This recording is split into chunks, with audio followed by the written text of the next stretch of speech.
and why we make them nutty to do those things. We seem to have a lack of communication with our dogs quite often and don't understand what the dog is thinking. If we knew what they were thinking, you can go, oh, all right, I can do that, but we have no idea. Dogs think in a pack mentality. They need to know where they fit in their pack, and you are part of their pack. You can't change that. That's nature. The first canine-man relationship was a wolf and a man, and it was about food. And we've been able to change that wolf technology to look like a dachshund or a mini schnauzer or a Great Dane over thousands of years of breeding, but we've never been able to change how they think.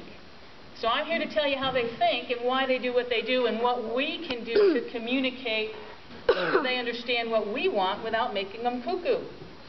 So in the canine world, this is really pretty simple. Believe it or not, in the canine world, decision makers are the top of the pack. The ones that make decisions are the ones that make decisions about the survival of the pack. So our dogs who see us as part of the pack go out of their way to try to take care of us because we don't send them any leadership signals that they understand. In the canine world, there's 4 leadership signals, and they're pretty simple. Nobody knows what they are. I had to fly to England to learn what these are when I studied with Jan Fennell, so it's really not taught in the United States.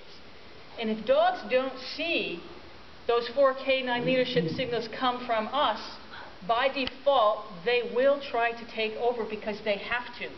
Someone always is in charge in the pack, always, because they have to protect and keep the pack safe. And our dogs try to do that in a world they don't understand. You know, they don't know there's 100 chairs in this room.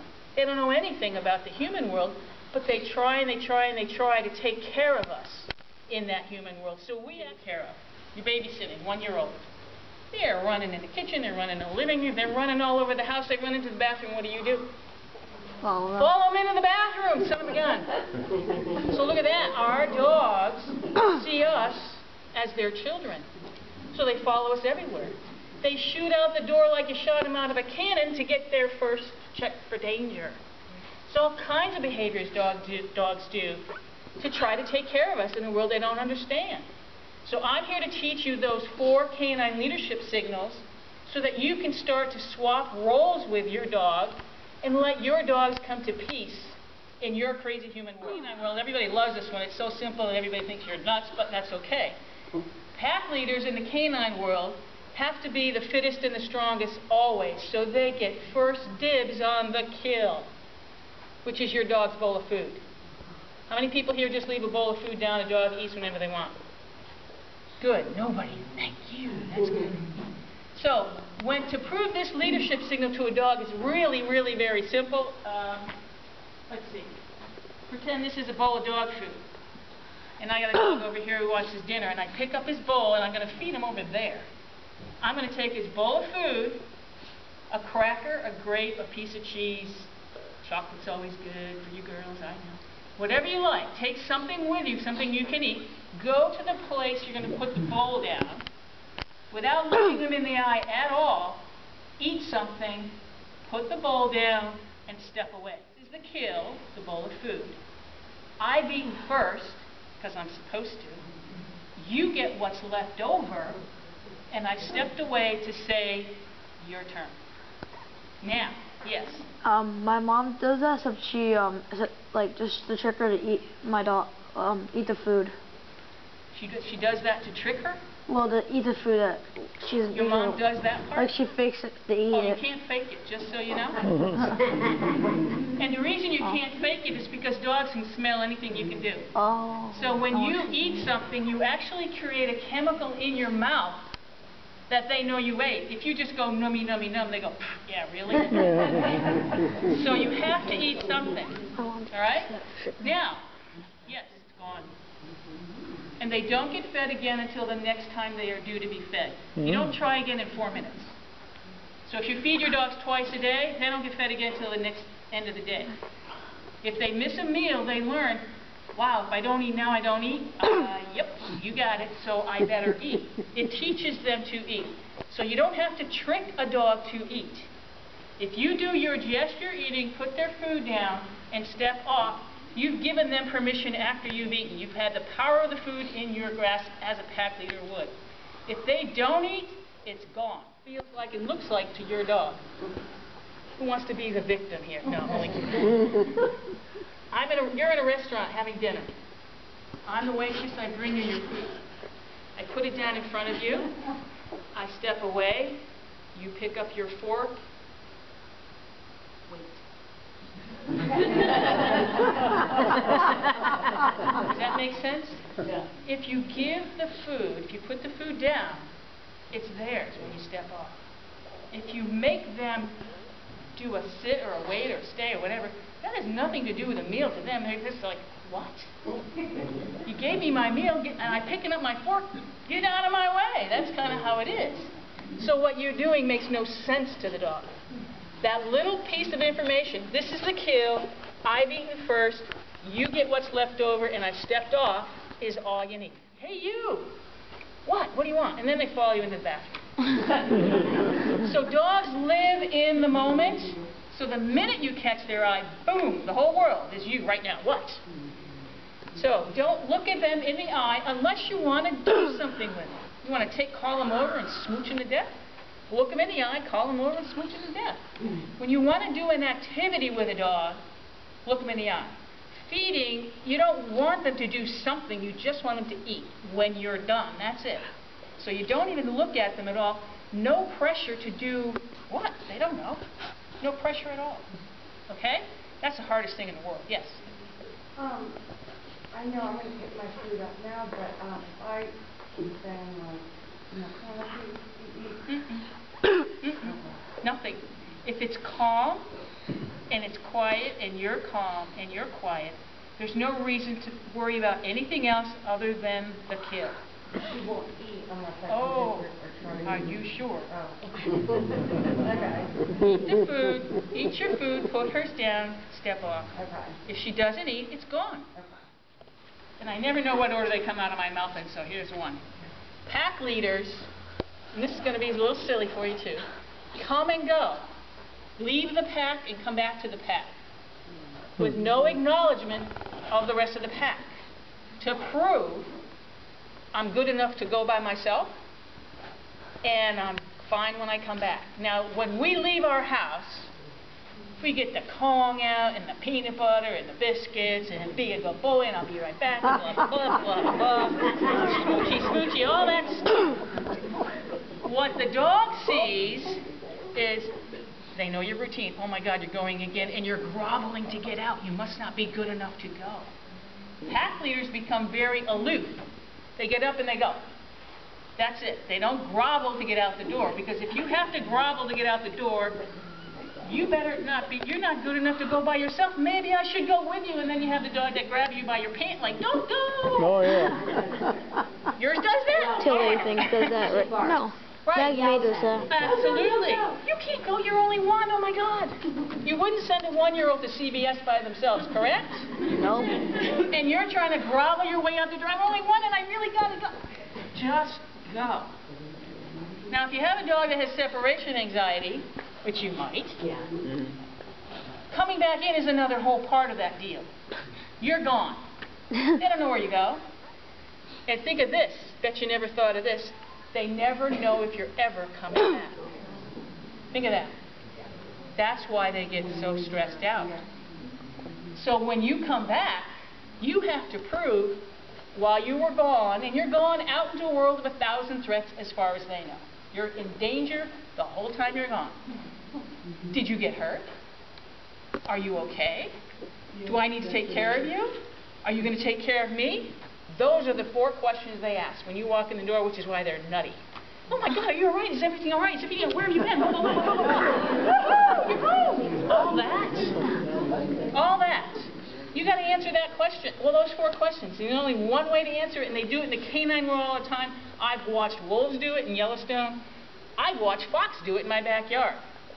They become aloof instantly. They walk in. Well, they don't have doors out there, but we walk in the door. We don't look at our dogs. We don't say, oh, I missed you, it's so good to see you, and all that stuff. That says, if you pay attention to them the minute you walk in, you're saying, take care of me, I'm not good. Take care of me, take care of me, take care of me. And they go, oh my God, and they get even more excited. If you walk past them, and I always tell everybody, have a plan in your head before the key goes in the door.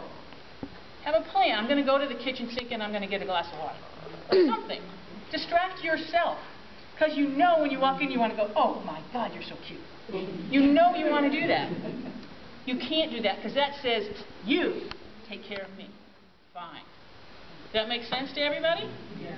That goes for the front door, the back door, the basement door, the bedroom door, the bathroom door. Any door is a separation. They can't reach you. They don't know where you go. You're just gone. That's as far as they can put it. You're gone. You went behind that door, and I'm going to sit right at this door till you open it again. Look at the stress that goes on there. Very stressful situations. I want them to be peaceful. I want my dogs to come to peace. I don't want them worrying about me all the time, following me everywhere. Oh my God, you're going again? You pick up your keys, they start. You tie your shoes, they start. There's all kinds of triggers. If you have a dog that really worries about you going and you see all these triggers that have them going, practice. Go out the door, count to 10, come back in without looking at them. Just practice that. Pretend to leave. I call it gesture leaving. You're really not going anywhere. Just going behind a door. It's pouring rain or snowing, go behind an inside door. Because I've been through the outside doors in the storms, and it's not fun. Yes? So, sorry. Go ahead. Yeah. I'm sorry. I came to your last talk, and I have been practicing that. And she was pretty good before, but it does work. I mean, I walk out. See, I'm not lying to you. However, if I come in with guests, yes, I tell them, don't look at her, just walk in. That's right. Continue on. That's right. Is that the right thing? Exactly. Just a little more. My dog will, when I come home, jump into the couch onto the glass. Yes. And this is a new dog for us. Yes. Rescue as well. And she does this circle thing. Yes. And then she jumps up on the door and excited. And so, I mean, I say down, but No. engage. Nothing. Nothing. Yeah. And what I would do when you get home, maybe not tonight, I don't know, if you want to do it tonight you can, but I would practice just stepping out that door. I can't do the carving today, I just can't. Well then don't. Go read a book, go do something else. But look at the hard work some people have to go through to get this dog to trust you. Are you good enough? That's what they have to know. Because if you're not good enough, we're going to die. That's how they see the world. We have to be good enough. So, coming and going is a big deal. Any questions about that? yeah. Yes. So when I come in, I don't greet my dog, and I do that. And then, but the other members of my pack will say, would you please say, greet your dog, because he's crazy. And so then so. Here's my card. Have him call me. Okay. So I should just tell everybody else in the house. Everybody ignore the dog. Ignore the dog. Just ignore the dog. Max Don't will get yell over at the dog, it. nothing. Yeah, right. 0. 0 means nothing. Yeah. Yes.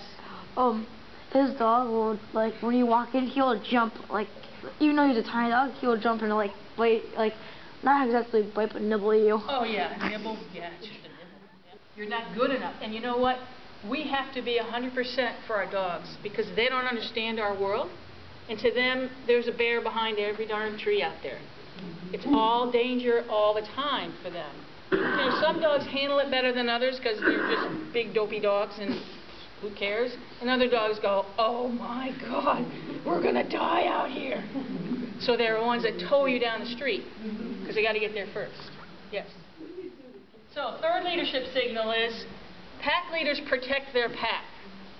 So when your dog barks at danger, doorbell, squirrel on the tree, mailman, whatever it's going to be, you need to let them know it's not really danger. How do we do that? What do people do? When your dog barks, what do you do? What do you do? I ignore it and walk away. Good. How many people go, knock it off already? It's the mailman. Oh yeah. I got 3. Okay. I've got one that whines, one that barks extremes, and one decides he's going to bark because the other one. Oh, I can tell you exactly who they are in the pack in a little while. Explain why they have those roles. People that say, Knock it off already. It's a squirrel. What your dog perceives you doing is you're barking with him. It must be really bad. I'm going to go bark some more. Let me go kill it. Holy smokes. Look what we do because we don't know what they're saying. They're saying, is that a bear? Oh my God, danger, danger, danger, danger, danger. What do? Yeah, danger, danger, danger. With our emotion. So what are you supposed to do? You got a dog going nutty, barking, you can't hear, you can't talk, you can't do anything. You go to where he's barking. The window, the door, wherever it may be. Go there and have a look. I've watched wolves do this in Yellowstone. It's so cool. Somebody alerts to danger. Pack leader gets up, checks it out, decides flight, freeze, fight. Or none of the above. Which means, who cares? It's so far away. Thanks for letting me know it's a bear, but who cares? It's not coming this way.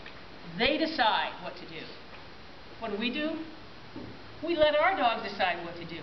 Just let me go kill it. That's it. That's it. That's it. We don't calm it down. We don't give them that none of the above option. We always say, well, go kill it then, with our attitude. So what you need to do is go have a look. Oh, yeah, thank you. Good job. Your tone. I mean, I can't help. I say thank you. That's what comes out of my mouth. You can say what you like, but say it in a tone that sounds like you're not concerned. Good job. Remind me. That's a whole different world, and I have a great answer for you. Yes. Rings the doorbell. Dog goes racing over. Get between them and the danger behind the door, because they think it's a bear. They're just saying, bad, bad, bad, bad. I don't care if you have to put your butt on the door. Whatever you have to do to get between them, look them right in the eye and say, good job, if it's a little dog. Is it a little dog? It's a corgi. Oh, it's a short dog. Those are always... With attitude, yeah. I don't know a corgi that doesn't have attitude, actually. But thank you, good job. Now, because it's a short dog, I would suggest when you're having company, just leave a leash that she can tow. I did try that, actually. I didn't know. I was sort of desperate. Because she's short. Try that. She's short. You can't put her behind you. And right. What are you going to do here? Yeah. So put a leash on her. Thank you. Get her behind you or away, behind a door, depending on how excited they are. Some dogs, once they give you what? Zero. Wow. Zero. Is that a fact? A Great Dane and a Chihuahua speak the same language and communicate very nicely if you ever watch those two together. This is canine. This is not Great Dane language. This is not Doberman Pinscher language. This has nothing to do with breed at all. This has to do with how every single canine you will ever meet thinks. So you're saying that I know with Dobermans, we can't have two males together, but in other breeds, like I've got a flat-coated retriever, you could have 5 males in a room. You're saying this is not breed, it's pure canine communication. Yes, you can. Absolutely, you can. I mean, we get some horrible aggression if you put because you've got two alpha males. Alpha males. Yeah. You should be the alpha male and female. You're letting We're them. trying. You're letting them decide who's going to be it, and they're going, well, let's sleep and play. That's it. That's what this does. Eat, sleep, and what? Play. Play. Okay. Nothing else. Yes. When I had If this is a story, I don't want to hear it. It has to be a question. okay, never mind then. I'm getting wise to you. Any kind of world for us. The one in the front decides. And then when you're in a world of 1,000 threats, which is what our dogs think we live in, they got to get there first because they got to keep you safe. I see people getting towed down the street continuously, and I always say, oh, too soon to be out there, shouldn't even be out there. I practice indoors. Leaders lead. That's the 4th leadership signal. Leaders lead. Physical leading. So I get a new dog and slap a leash on and go for a 3-mile walk? No. This dog doesn't know me, doesn't know anything, doesn't know my house, doesn't know anything. I do my leash work in my kitchen to teach. Follow the leader. If I put a leash on a dog and it starts to go ahead of me, I stop and I go the other way. Sometimes I get one step and they're already gone. I just go that way. Back up. Go the other way. Question. If a dog goes ahead of you at any point, stop and change direction. But you can't go for a mile walk every day because you can't teach in that crazy. You know, that world out there to them is like me taking all of you and dumping you in the middle of Afghanistan and saying, figure it out. You don't speak the language, you don't understand anything, and there's danger everywhere. What are you going to do? You're going to try to protect the ones that you feel you should? Dogs do that all the time for us. They're out in that world of 1,000 threats. They're trying to get ahead to find the danger to keep us safe.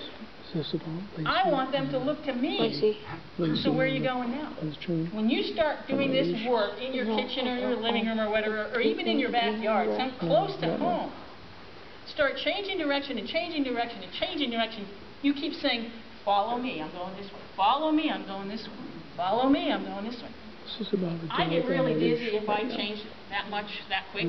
So I go backwards and forwards, like this. When I'm working, when I first start with a dog, 4 or 5 little steps forward and backward. And I sound like Minnie Mouse. You guys can't do that, I understand. But you sound like you're having a good time.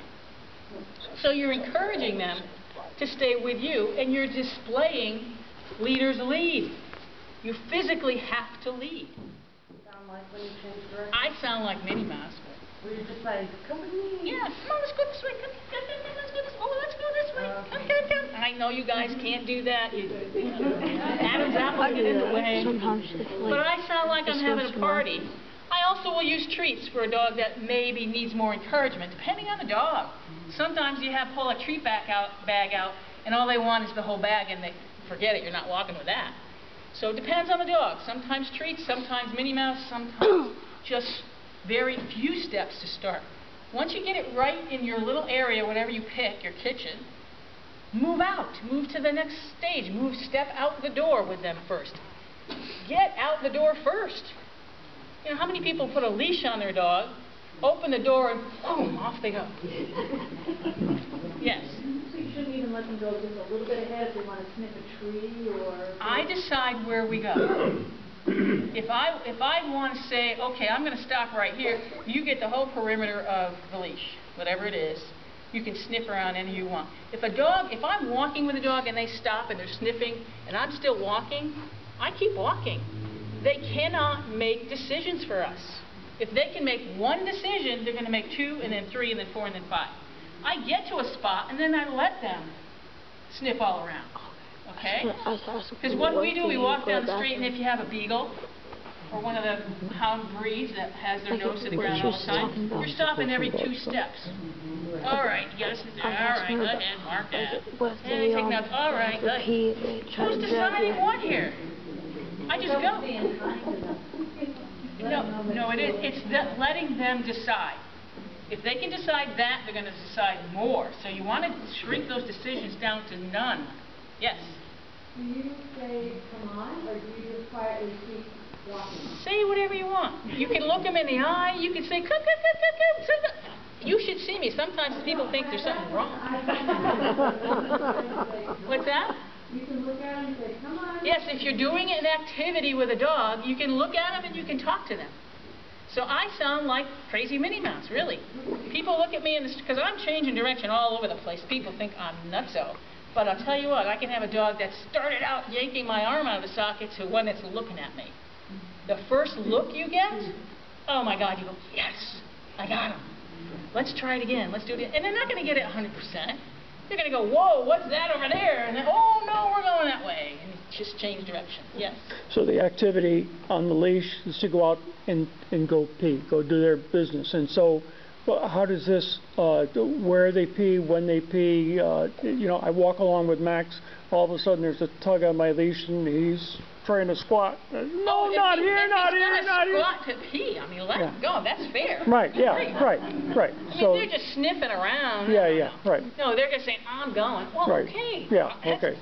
If you stop me trying to do that, you're in big trouble. Yeah. Just So you got the answer? Yes. No, I was talking about, actually, no, yeah. Yep. Make it fun. If I go, oh my God, I got to walk this dog, you think your dog really wants to walk with you? Make it fun. Yes.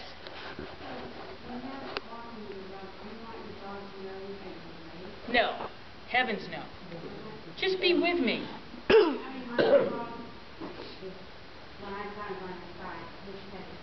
If my leash looks like a J, I don't care where they are.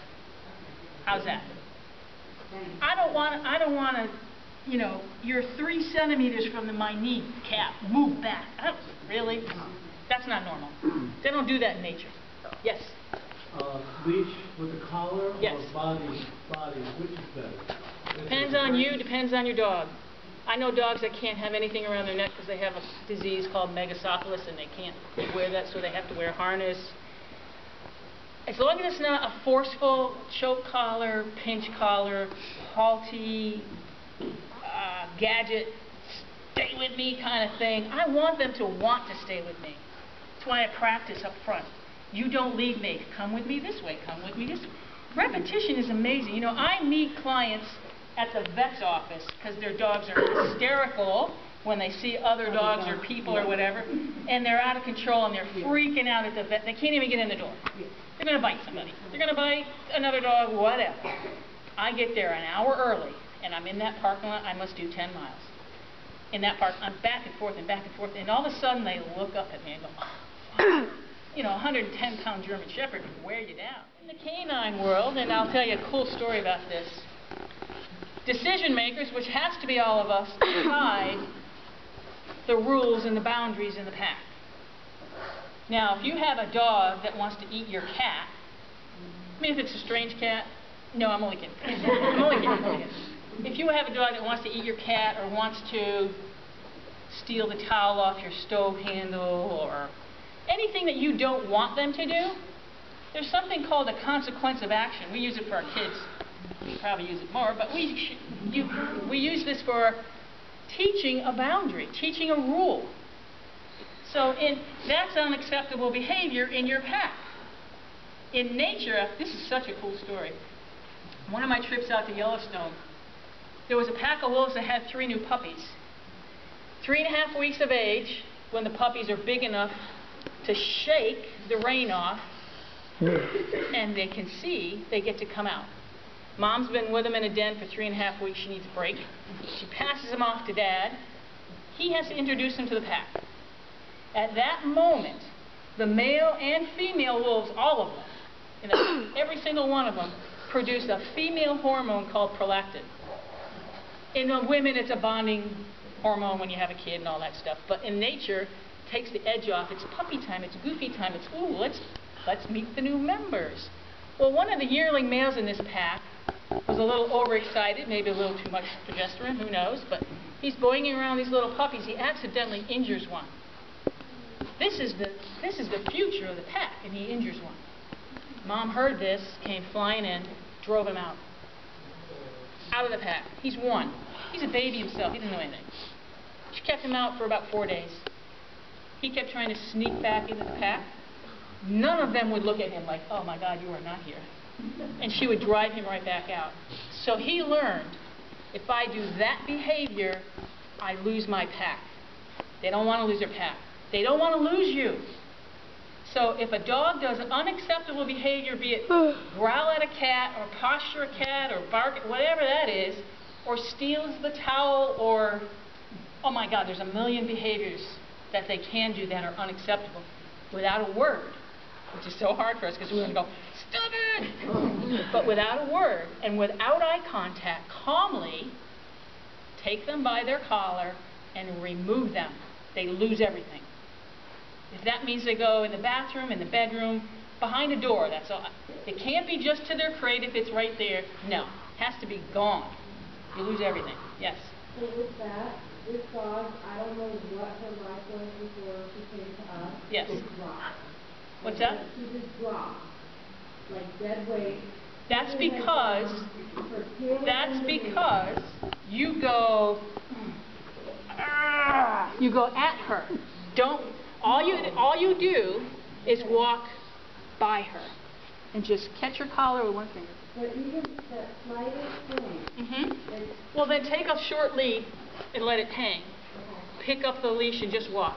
Your momentum says we're going this way. Boom, bye. When they're asleep, take it off. But when you have to work with a short dog, I always say just put a little leash on them. while you're there. Because if you pick them up, think about this. This happened in a vet's office. I was with a client and I said, watch this. This is what's going to happen. This lady came out with a little, I think it was a chihuahua or something, min pin, some little thing in her arms. No, on her leash. It was on her leash. And he was kind of big and tough and this tall. And I said, he's going to bark at us, because we had a dog with us. And she's going to pick him up. Watch what happens. And she's just looking at me like, what are you talking about? Of course, this little dog had to bark. She picked him up, threw him over her shoulder because she's trying to write a check. He's going ballistic because now, look how big I am. I can take you on. So look at it from the dog's perspective. What do they see? And especially when you pick a dog up and open the front door, who's big and in the front? Here, you decide. So I never pick a little dog up unless I want to go, hey, Poochie, and love them to death. I don't pick them up if I'm removing them. I don't pick them up to stop them from doing something. So I keep a little leash on them to say, you're out of here. Protect, and pack leaders come and go as they please. Those 4 leadership signals I just talked about is what you need. So just turn around and walk away. Turn around and walk away, but you got to do all 4 things. These 4 leadership signals, just so you know, are like the 4 legs of a table. You need all 4. You do 3, you do 2. They're not going to believe you. You're not good enough. Yes. What are the 4? The come and go. I'm going to go over them again. Okay. And then my second I'll do it right now. Okay, go ahead. Oh, you're going to do it right now? I will if you want. Yeah. Well, okay, I'll ask you a question then. Okay. My car, Your car. I don't do cars. my dog is always so nervous and anxious in the car. Yes. What would you suggest? I would suggest you initiate these 4 leadership signals that I will go over again. And then, yes. What you were saying before, how do I get my dog to want to be in the car? By proving you're good enough to say the car means nothing. I'll tell you a story you can relate to. Anybody ever hear of Monty Roberts, the horse whisperer? Really cool guy. Really cool guy. He does the same thing with horses that I do with dogs. He had a horse once, wouldn't go in the trailer, terrified. How do you get a horse in a trailer who doesn't want to go? You know what he did? He went near it and away from it, and near it and away from it. And I watched him do it, and near it and away from it. And then the horse trusted him to make all those decisions and trusted the last one, which is just walk right in. You can't make a 2,000-pound or whatever they weigh animal go from here to there. You can't. They have to want to do it for you.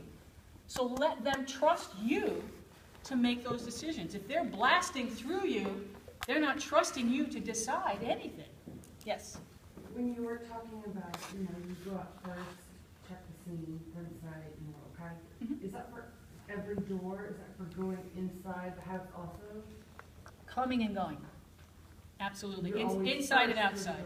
Inside and outside. Not every door, but inside and outside. Because once you're in the house, pack leaders always eat first. Any explanation needed on that? Everybody got it? Pack leaders come and go as they please with no acknowledgement of the dog. So when you leave the house, you just go. When you come back in, you ignore them until they leave you alone for 5 minutes. It might take them an hour to leave you alone. Doesn't matter. It takes an hour. The next day it'll be less and less and less. Once they've left you alone for 5 minutes, call them over and smooch them to death. Say hi. Then as much affection as you want on your terms. Pack leaders protect their pack. So when they bark at danger, go have a look, thank them, and either get them behind you or put them away, whatever that means in your home, till they're calm. All right? Those are the 4 leadership signals. Right there. I thought of something as I was talking and it went away on me. Rats. Oh, personal space. Now, you all have to be the kings and queens in your pack, correct? The top dogs, right? So, who here would go up and give the Queen of England a noogie? You wouldn't do that. Well, I know some people that would, but generally speaking, We don't do that. So when your dog comes up to you and goes, hey, how about a little loving right now? What do you say? And they demand of you, you got to ignore them. That's not cruel. That's not mean. That's saying, respect the queen or the king. That just says who you are. So when they come up, I mean, I've had dogs, the little dogs, you guys got little dogs, you sit down, they're in your lap before your butt hits the seat. Right. That's true. So if I have a little dog and they jump, I just pick them up, put them down. I don't look at them and I don't speak to them. They get nothing from me until I say, hey, you, come on up. On your terms, the sky's the limit. You can smooch them to death. Well, not to death, but smooch them. Okay? But on their terms, they cannot give the hierarchy a noogie all the time. You know, the big dogs, they come in and they lean their butt right in, and they sit on your feet, and they lick you, and they paw you, and they do all this stuff. They're saying, hey, I'm the one here that gets all the stuff, not you. You give it to me. That's reversing roles immediately. If you pay homage to your dog, you've just elevated them above you in the pack. You instantly become the one-year-old again. How about that? Yes. It's about them. They have no idea what that means. They are trying to control movement. Movement is what speaks. And if you're saying, I want to take control of another person, they're saying, you can't do that. That's my job. And they push you off and they start doing, it's just a communication. That's how dogs communicate, with movement.